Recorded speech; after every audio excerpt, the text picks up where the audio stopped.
Hello, fight fans, and welcome to another edition of Monday Night Fight Talk. I am your host, as always, Dylan Brewski, and we have an action-packed show today. We're back to the normal, where I give my reaction and predictions because we have events back-to-back again, and it seems like it's really going to be that way until maybe the end of August. So we have a bunch of events all in a row. I'm very, very excited to do this. We just got past, a couple days past, UFC Fight Night, Volkov versus Rozenstruik. So I'll be giving my reaction to all the fights that happened there, whether it be long or short, because we had a couple of 1 minute fights, 1 minute knockouts. So obviously there's not going to be a whole lot to talk about there. Plus we have UFC 275 coming up this next weekend, all the way over in Singapore. I'm very, very excited about that. 2 huge championship fights. 1 rematch of the greatest women's fight in MMA history. I'm so excited to be here with all of you. One thing I will say though, if I do sound a little different, I apologize. My allergies have been absolutely horrible, so I might be a little nasally. Apologize in advance, but other than that, let's dive right into this. First off, with the first fight that happened 2 days ago, UFC Fight Night, or I mean, you could really say day, because the prelims started at 10 a.m. Over where I live in the Pacific Northwest. But first off, Erin Blanchfield versus JJ Aldrich. This was a really good fight, actually. JJ Aldrich came out of the gate and looked fantastic. Erin Blanchfield actually attempted less takedowns than JJ Aldrich, and Erin Blanchfield is the specialist with jiu-jitsu, so that was really odd to see. She didn't seem too active when it came to the takedown game, but at the end of the day, it kind of hurt Blanchfield, or hurt JJ Aldrich, because she went in for a takedown, and Blanchfield showed off the jiu-jitsu skills. She was able to get her in the high elbow, standing guillotine, no arm. Absolutely fabulous and very quick submission. I was very shocked that she was able to just snap it in just like that, get a big win. She's now 3-0 in the UFC. She is a serious contender. She's only 23 years old. Erin Blanchfield is. She has a future in this UFC flyweight division. She is part of the future of this UFC flyweight division. And for her to take out a veteran such as JJ Aldrich, who, I mean, as we know, JJ Aldrich has faced quite a bit of very talented females in that flyweight division. So this is a huge win on the resume for Erin Blanchfield. And afterwards, she called out the winner of Jessica Eye and Macy Barber. I absolutely love that call out. Was an absolute perfect call out for her. She is one of the rising stars, especially if Macy Barber wins. If Macy Barber wins, that's 2 rising stars that go head-to-head against each other. I think it's the perfect fight. If Jessica Eye wins, you take out a veteran in Jessica Eye. Either way, it's a win-win for Erin Blanchfield. I love the call-out that she had after that fight. Next up, we have Rinat Fakhretdinov versus Andreas Michailidis. Absolute domination on the side of Rinat. I mean, he was coming in. It was a highly anticipated debut for Rinat, and he showed it.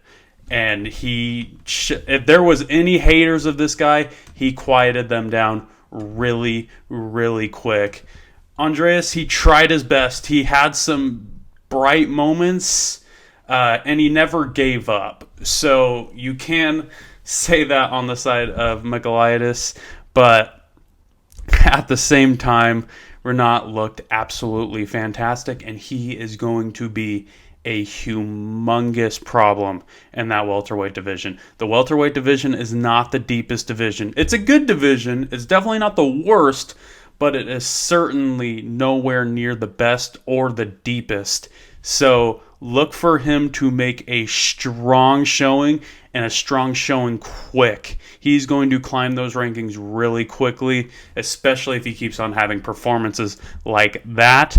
Next up, the most controversial, one of the most controversial parts of the day. Jeffrey Molina gets the split decision victory over Zhalgas Zhumagulov. This fight is the definition of don't let the fight go in the hands of the judges.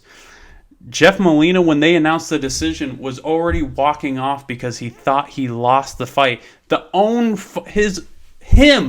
guy that won, thought he lost that fight, and then came back because he found out he won. I really don't see any way that Jeffrey Molina won this fight. He didn't really seem to have a whole lot of significant strikes. It seemed like every time Zhalgas hit him, it kind of stung Molina. Not like fully knocking him out, getting him wobbled or anything like that.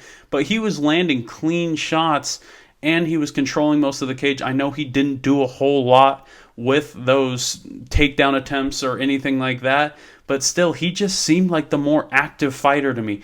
I didn't really see any way that Jeff Molina won 2 rounds in that fight, let alone 3. One of the judges had it 30-27, Jeff Molina. I don't see any way that that is possible, but nonetheless, he did get the win. I do like Jeff Molina. He is a rising star. Do I think he deserved that one? Maybe not, but nonetheless, great fight overall and great win for Jeffrey Molina. Next up, one of the 2 fights that I have almost nothing to talk about, Johnny Munoz versus Tony Gravely. The reason I don't have it, you all saw it. There was a 1 minute 8 second knockout for Tony Gravely. I will say huge props to him for even getting that knockout. That was a weird knockout. It was like a short uppercut as Munoz was going in for the takedown. Gravely caught him with an uppercut. Very weird sequence, but nonetheless, you get a knockout in a minute. That's always impressive, especially at these guys' size. That was a bantamweight fight, I believe. But huge win for Tony Gravely, the veteran of the game. Next up, we have Nicholas Stolze versus Benoit Saint-Denis. This was an incredible, absolutely incredible performance by Saint-Denis. Stolze tried to fight back as long as he could, but the pressure and just relentlessness of Benoit was absolutely insane. His attacks and just everything about him was absolutely phenomenal in this fight. He was able to get the submission victory, and it was just an overall great performance for Benoit Saint-Denis. Absolutely incredible. Next up, Damon Jackson versus Daniel Argueta. This match was actually a lot closer than a lot of people, and that's me involved, thought it was going to be. Argueta took this fight on short notice. He was making his UFC debut against a veteran in Damon Jackson, who has, I believe this was his 25th professional professional MMA bout. And honestly, he looked really impressive. He was pretty close in this fight for the most of it. Damon Jackson did win the first 2 rounds, without a doubt, but Argueta was always in the fight. He was never getting just absolutely outclassed, which is very impressive. Like I said, he took this fight on short notice, and it's his UFC debut. Overall impressive for Argueta, who has a bright future in the UFC, but nonetheless, Damon Jackson did come out on top. He did what he was supposed to do. He was supposed to win that fight. He was the biggest betting favorite on the entire card, and he got the job done, and he won the fight. So, nonetheless, congratulations to Damon Jackson, but wanted to give some props to Daniel Argueta also. Next up, the premier prelim of the night, Joe Solecki versus Alex Da Silva. This was an incredibly close fight. This was a crazy fight. Da Silva, I think, got rounds 1 and 3, but Solecki absolutely dominated the second round. And a couple of judges even gave it a 10-8 for that second round in regards to Joe Solecki. But Alex Da Silva in the second round kept grabbing the fence with his toes, trying to get the advantage. And ultimately, the biggest difference in this fight, he got a point deducted because he kept doing it. And that hurt so much to see because he did have a great fight. In the end, the fence grabs cost him. It probably would have been a majority draw if it wasn't for the fence grabs. So, I mean, huge props to Joe Solecki, but huge props to both fighters in general. It was a really great fight on both sides. Now we start off with the first fight of the main card, Felice Herrig versus Karolina Kowalkiewicz. This was really an awesome fight on both sides, but especially for Karolina. She looked absolutely fantastic on the feet and on the ground, which is actually where I thought that Felice was going to have the advantage on the ground. And what was even more impressive about her getting the submission victory was it didn't even come off of like a knockdown where she hurt her really bad and Felice Herrig wasn't always all there.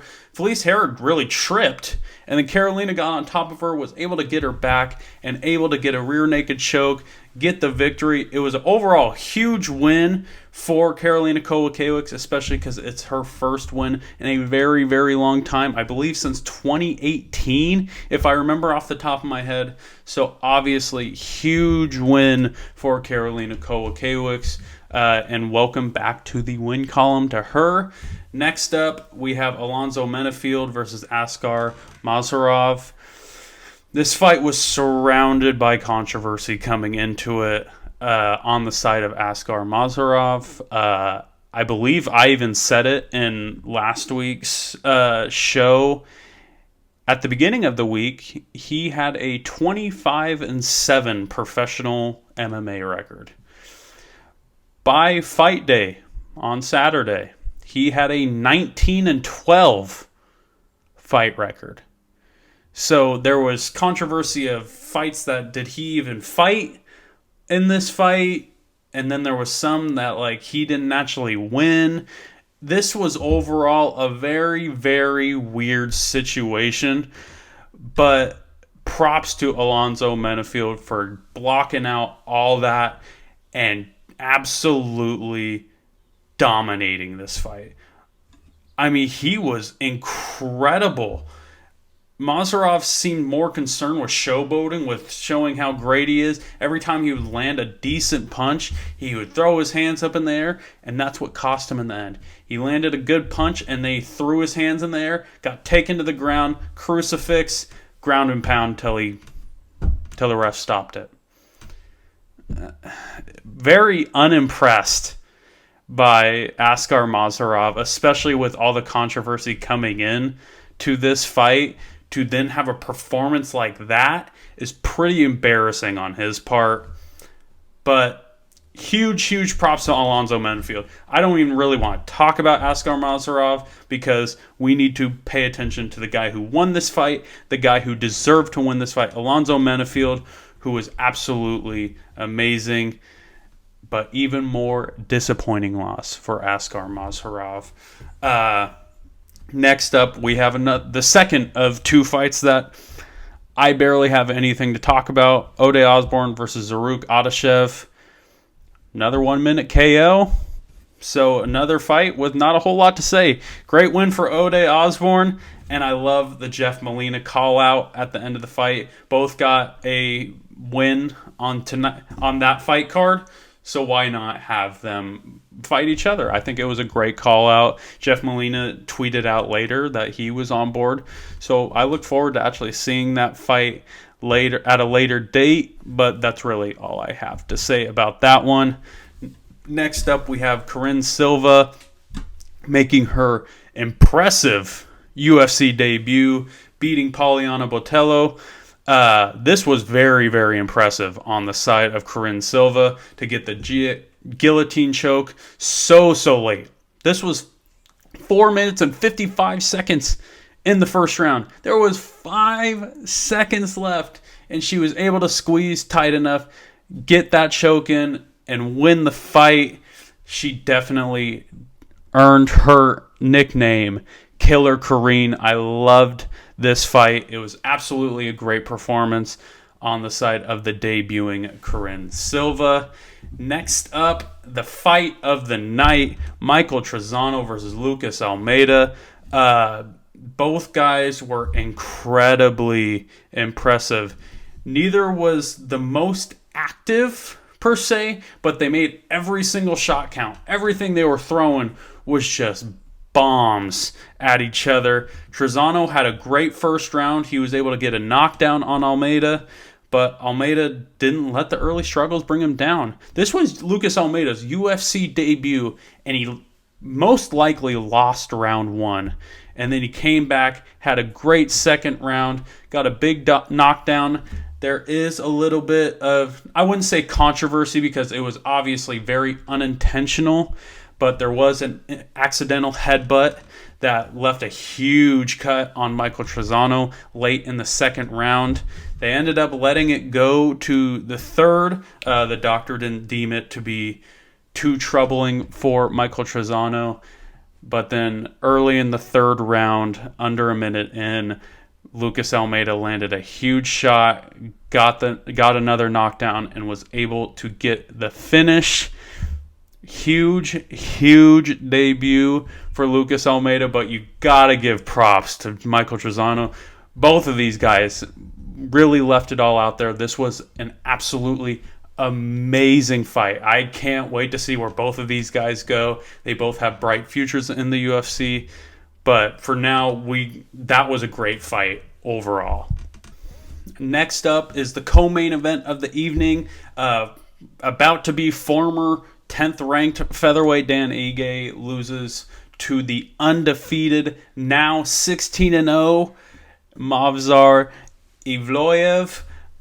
One thing to take away from this fight, Movsar is the real deal. This was by far his toughest test to date against a top 10 competitor, Dan Ige, who has been phenomenal, has been on a bit of a slump lately, but also those are against great fighters. Now he has lost to another great fighter who won this fight in all aspects. Movsar won this fight in the stand-up game, which we haven't really got to see a whole lot of Movsar's stand-up game. And all that to go along with 9 takedowns.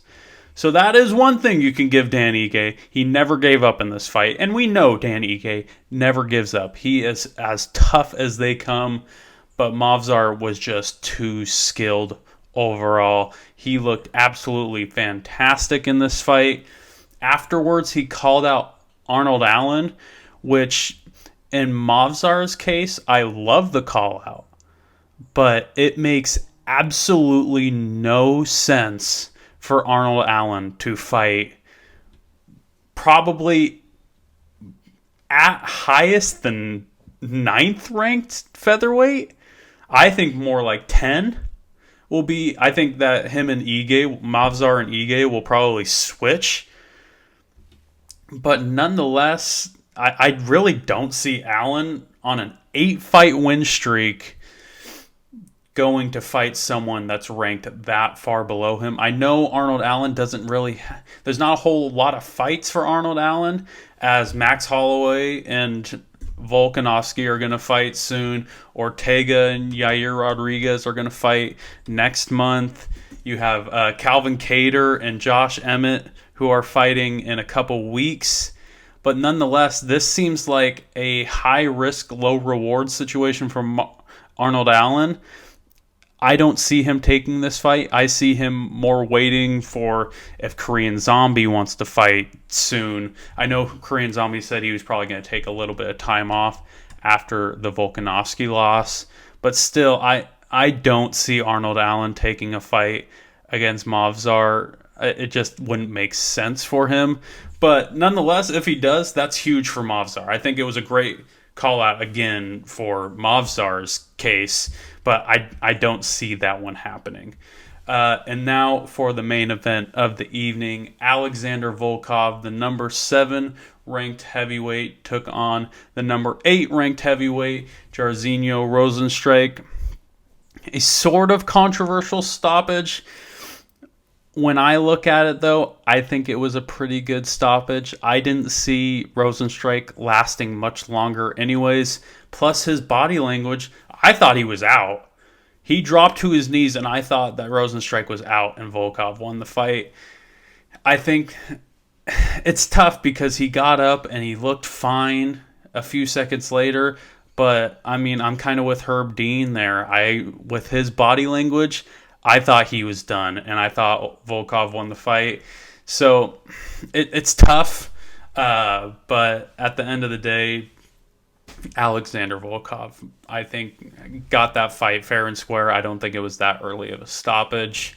I don't really know where these guys go from here. They're kind of both in limbo. Like I said last week, these guys are really, they're like the gatekeepers between contenders and non-contenders. So maybe if there's someone up and coming, Volkov can take them on next. But I don't really see him getting a title shot anytime soon. Especially he's got losses to Tom Aspinall recently. Like, he doesn't have the big contenders, the top 5 contender wins that other guys in that division do have. So I don't see that happening, really. But nonetheless, good win for him, and I'm sure they'll find someone for Alexander Volkov to fight. Like I said, probably a future contender, but nonetheless, big win for Alexander Volkov. And that leads us into some fight predictions. UFC 275 taking place in Singapore should be very exciting. We have a lot of Asian representation on this fight card. Plus, we have I believe it's called Road to the UFC.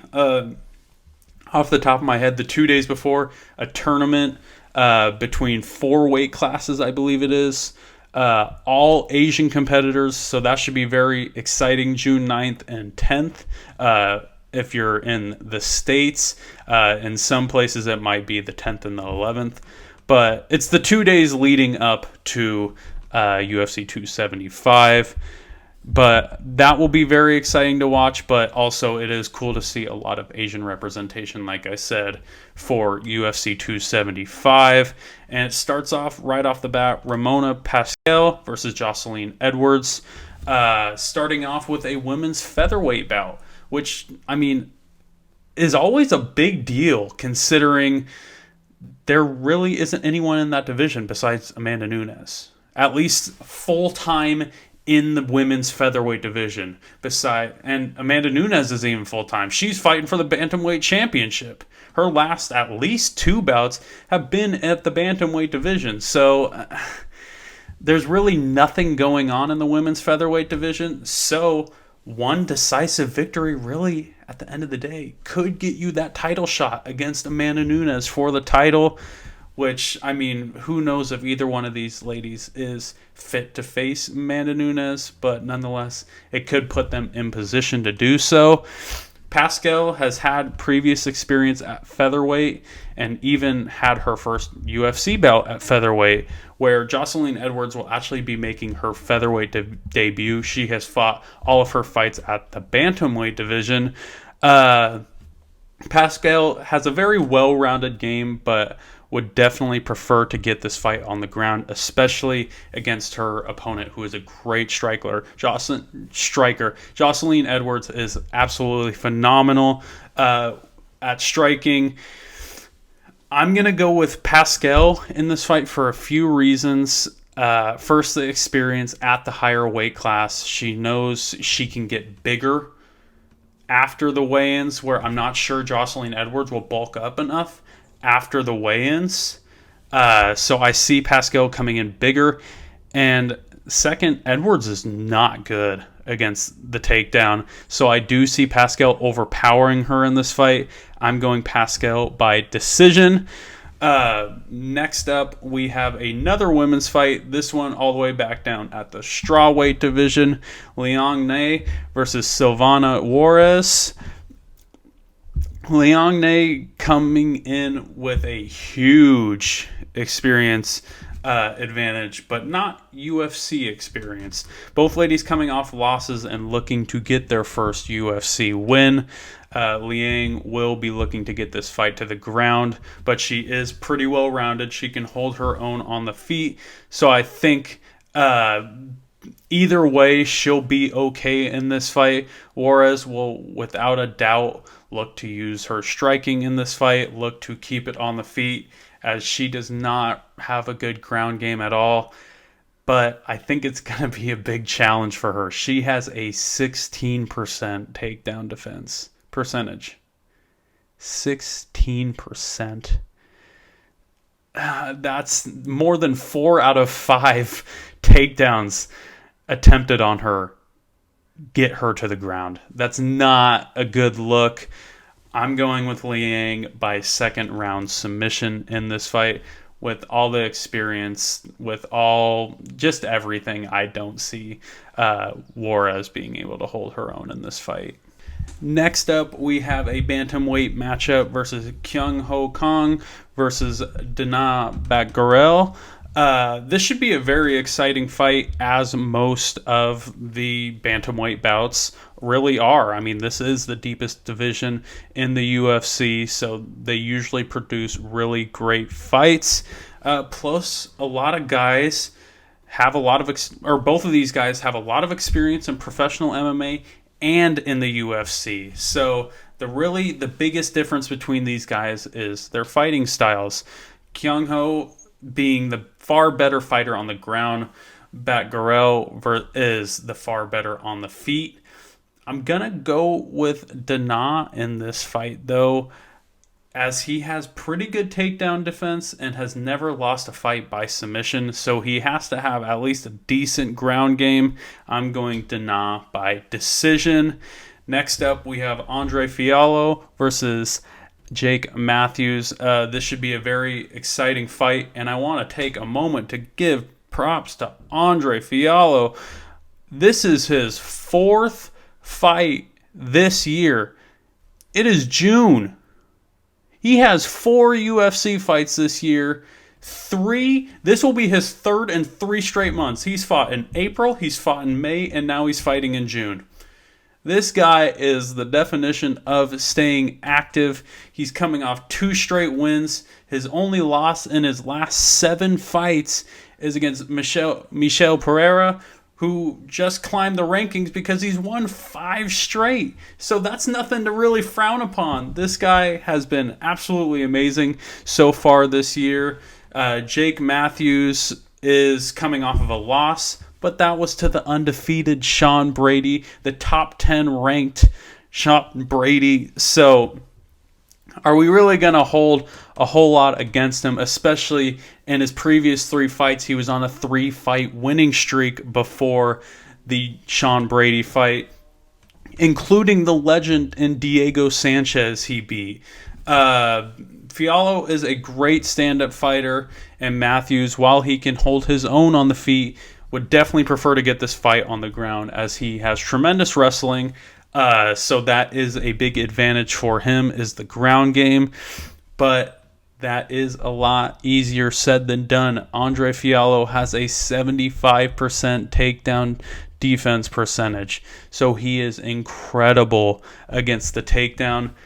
I'm going Fialho, being able to keep this fight on the feet, and I have him knocking out Jake Matthews in the 2nd round, getting his 3rd straight victory, and 3-1 in this year alone. And it's June. It's not December, it's June, and he has his 4th UFC fight of the year. Next up, we have a debut for Mahashata versus Steve Garcia, who is the far more experienced fighter.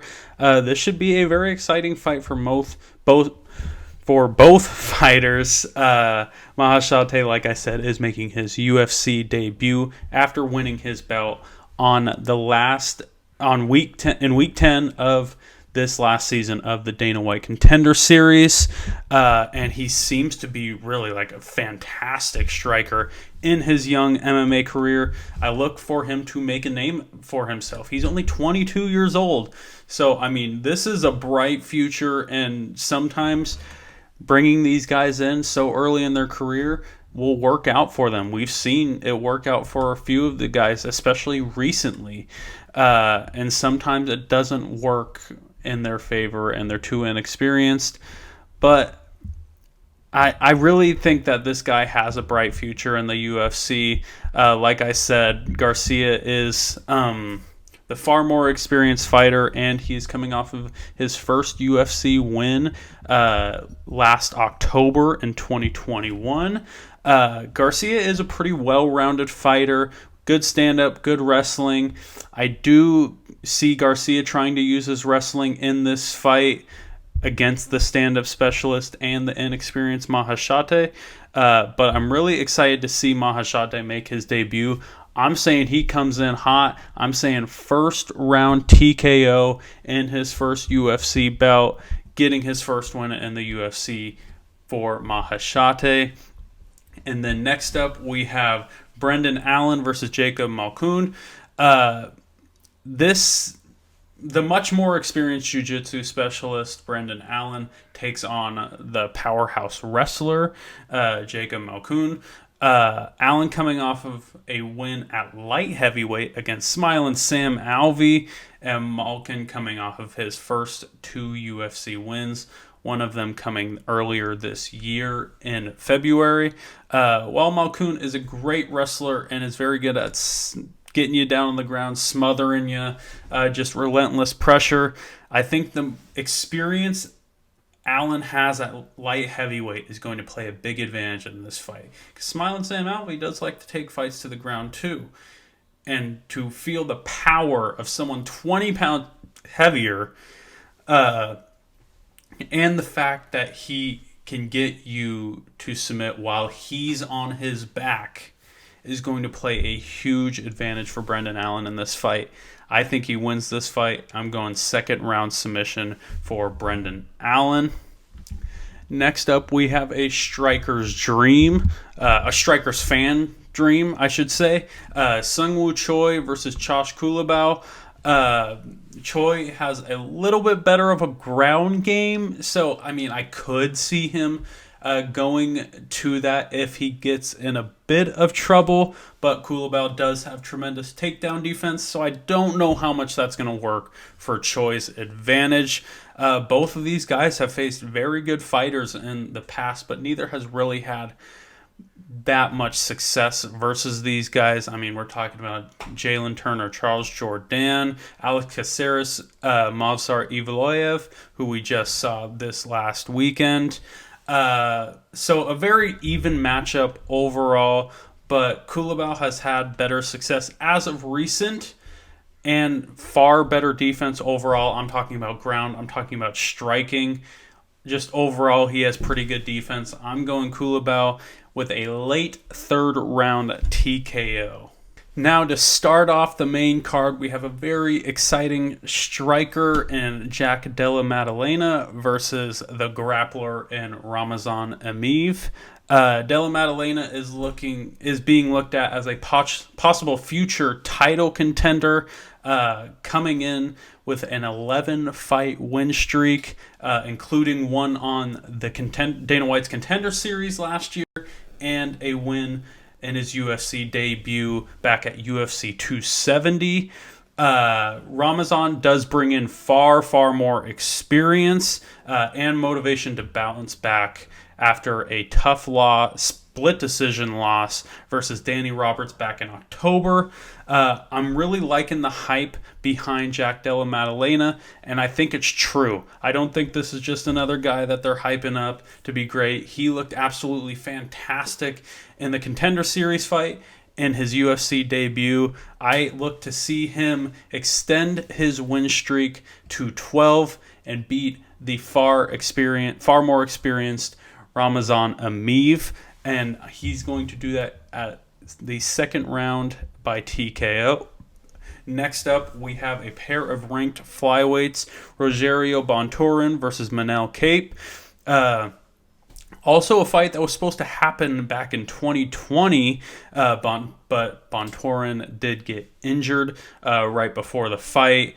Bontorin is looking to recover. He's dropped 3 of his last 4 and just seems to be reeling a bit, where Kape is looking to extend his win streak to 3. He stayed very active in 2021, having 4 fights. He did go 2-2. He lost the first 2 fights, but that was to Matthews Nicolau and Alexander Pantoja, 2 top 10 flyweights. But he is going in against a top 10 flyweight. Both guys are pretty good all around. Rogerio Bontorin definitely has the better ground game. Manel Kape definitely has the better striking. But with how Bontorin is really just reeling a bit, he doesn't seem too good. I think Kape is highly, highly motivated to climb the rankings. And I think he has the confidence in his side getting his last 2 wins.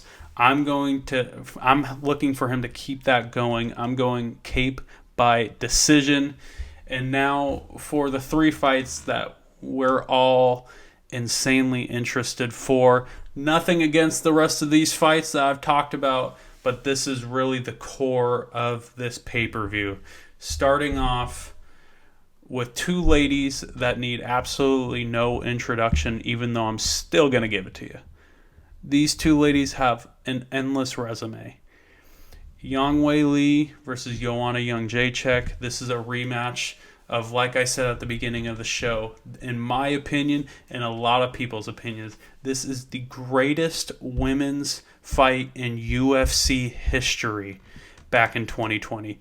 These 2 ladies went to war. They are both former champions. They have both faced some of the best strawweights in the world. In Joanna's case, some of the best flyweights. She's faced Valentina Shevchenko.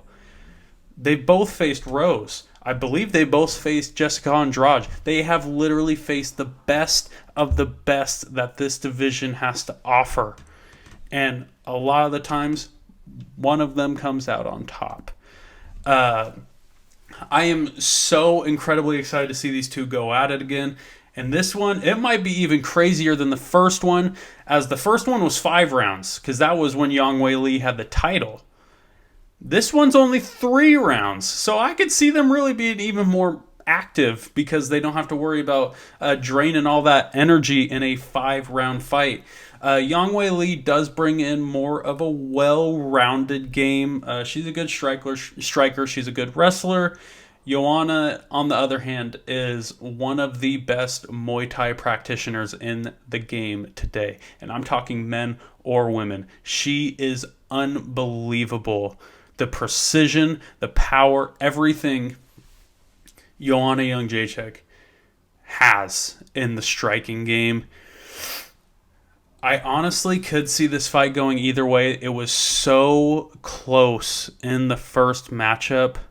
But honestly, I think Joanna evens this matchup up. I'm going with Joanna to win this fight by decision.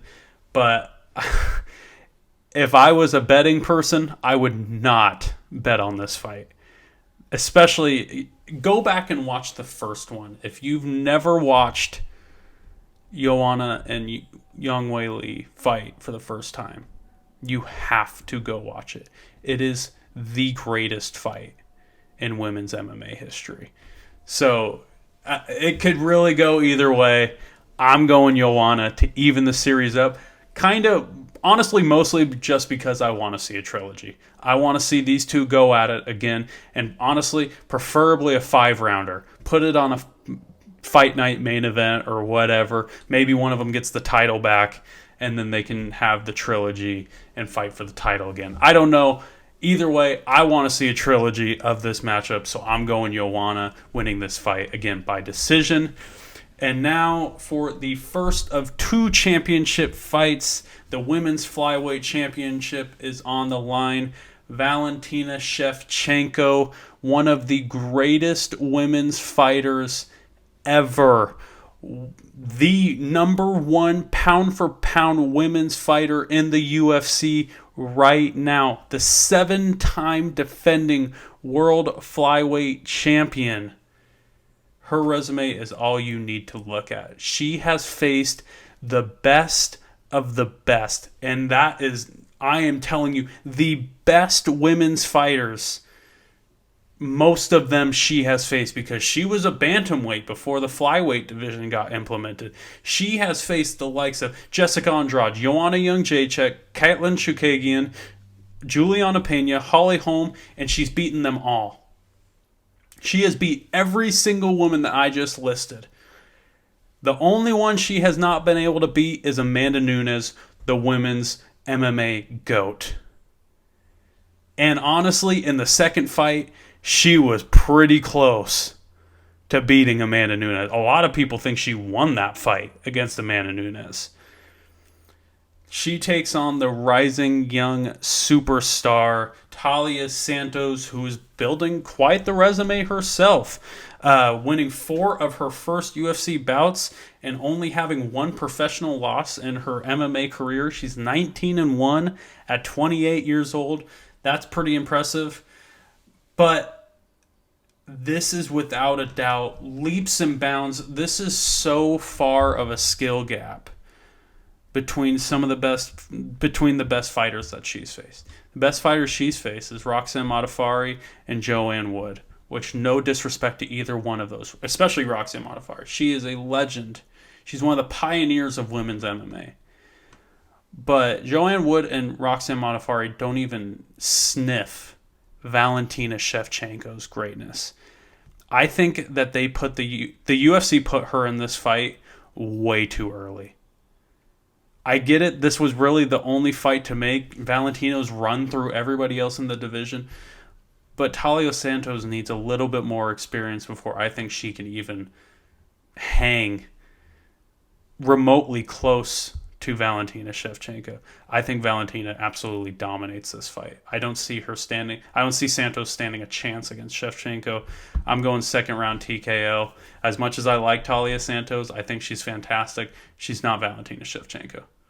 But no one is. Valentina Shevchenko is the number 1 pound for pound woman on the planet right now. So it sucks for Santos, but nonetheless, I got to go with Shevchenko in this fight.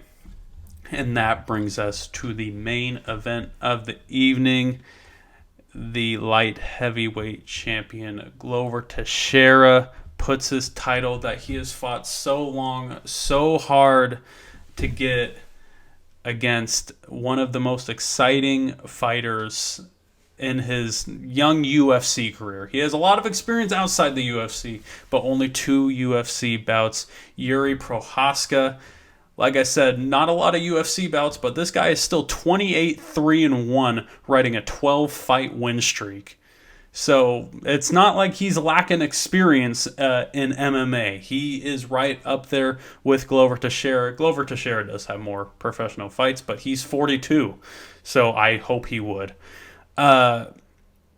Those 2 don't stack up any. Yuri Prochazka has faced 2 very legitimate fighters in his 2 UFC fights. He's beat Volkan Ozdemir and Dominic Reyes. That's 2 great fighters right there.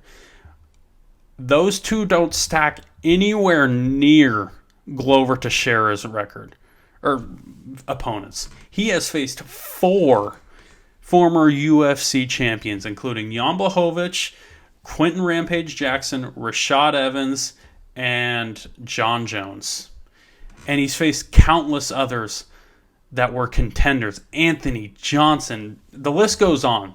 The people that Glover Teixeira has faced. And he is unbelievable with jiu-jitsu. He is unreal with jiu-jitsu. Yuri, on the other hand, is an unbelievable striker. He has incredible power. And he has incredible confidence.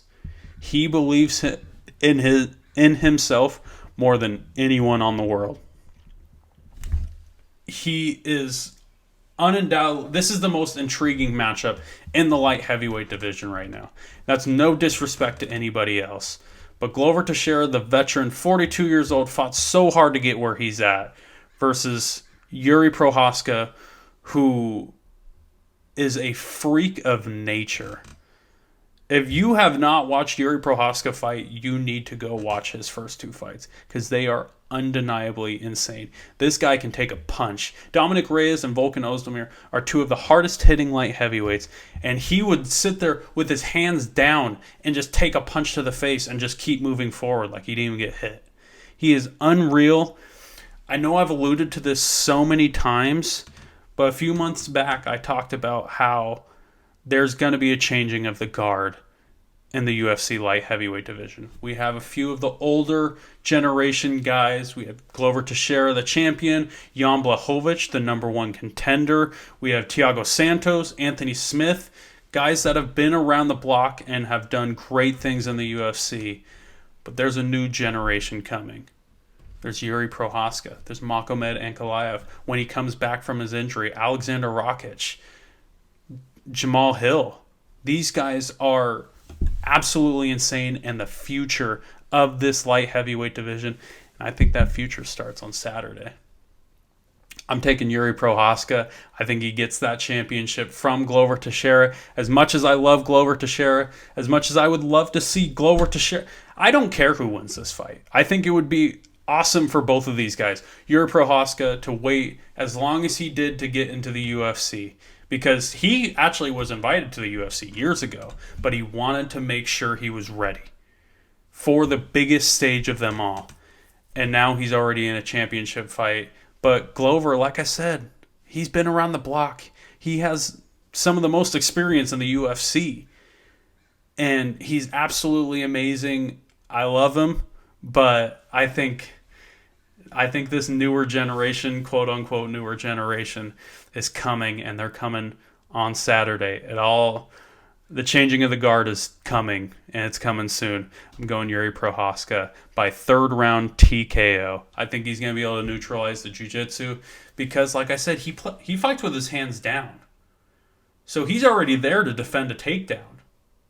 So I look for Yuri Prochazka to take this fight, become the new light heavyweight champion, and I can't wait to see where this division goes. There's going to be some incredible fights to make between the 4 guys that I just listed, and some of these older guys aren't going anywhere. Jan Blachowicz, granted it was due to injury, Jan Blachowicz just beat Alexander Rakic. So they might not be going anywhere, but for now, I'm saying Yuri Prochazka gets this win, gets the title. But that is all I have for you today. Thank you all so much for listening. Next week, I will be giving my reaction to UFC 275. I will also be giving my fight predictions for UFC Fight Night Austin, headlined by Calvin Kattar and Josh Emmett. A couple of top 10 featherweights going at it. That should be a very good fight card. But nonetheless, you can find me on Instagram at Monday Night Fight Talk. You can find me on Twitter at MN Fight Talk. So you can go on there. You can DM me. You can comment on this video. If you ever want to hear my opinions on anything that has to do with the MMA world, I encourage you guys to please comment. Please DM me. I would love to do that. If it's a quick little question, I can just answer you right off the bat. Bam, we're done. Or if it's more of an extended question, I can bring it onto my show. If you want, I could even shout you out on the show. But please, I encourage you guys to DM me, comment on my videos. I would love to hear your guys' opinions, anything. But if you want to hear my opinions on just general sports topics in the sports world, you can find me on SquaboSays YouTube channel. Tuesdays at 3:30 p.m. Pacific time. We talk NFL, NBA, MLB. For the most part, we do throw in some other leagues here and there, but mostly it's those 3 that we do talk about. But until then, you can find me at Monday Night Fight Talk on YouTube. Next week, same time, same place, 5 p.m. Pacific Standard Time on Monday nights. Like I said, be giving my reaction to UFC 275. UFC Fight Night Austin. Until then, have a great week. Thank you all again for listening.